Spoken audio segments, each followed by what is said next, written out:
자유한국당 황교안 대표 어제 단식 돌입 후 국회에 설치한 천막에서 밤을 보냈습니다. 황 대표는 아침에 다시 청와대 앞으로 자리를 옮겨서 단식 투쟁을 이어가고 있습니다. 이 국회로 가보겠습니다. 이승배 기자. 네, 국회입니다. 네, 황교안 대표 지금 단식 이틀째인데요. 어제 천막에서 밤을 보냈다고요?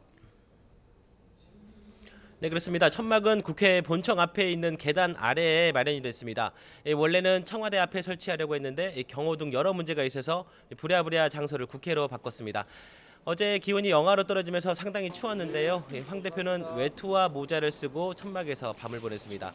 지난밤 소식이 궁금해서 아침 일찍 천막에 가봤는데요. 황 대표는 이미 새벽에 청와대로 떠난 뒤였습니다. 한국당 박맹우 사무총장은 황 대표가 새벽 3시 반에 기도를 마치고 4시쯤 청와대로 넘어갔다고 밝혔습니다. 당 대표가 일찍부터 청와대 앞에서 단식 투쟁에 나서면서 정례적으로 하던 아침 회의 장소도 아예 청와대로 옮겨서 진행을 했습니다. 황 대표는 이 자리에서 단식에 나선 건 국민의 삶, 대한민국을 지키는 것 외에는 아무 다른 목적이 없다면서 나라가 온전해질 때까지 필사직생 마음으로 끝까지 싸우겠다고 밝혔습니다. 그러면서 단식 과정에서도 필요한 현안과 당무도 철저히 챙기고 통합과 혁신의 노력도 계속해서 나갈 것이라고 강조를 했습니다. 황 대표가 단식 투쟁에 돌입하면서 아침 회의를 뺀 나머지 일정 대부분이 취소됐습니다.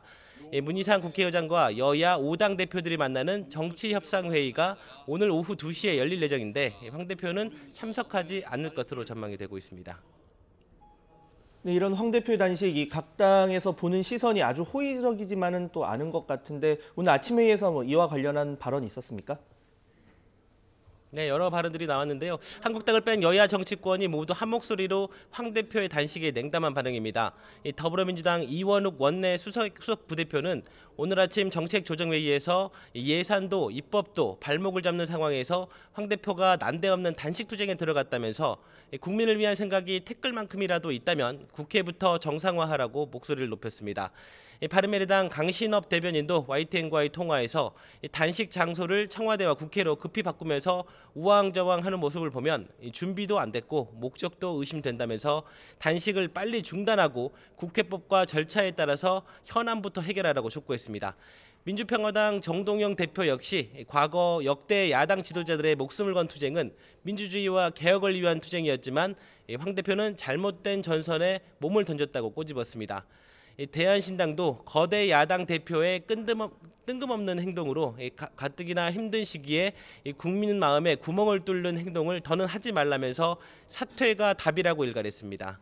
지금까지 국회에서 YTN 이승배입니다.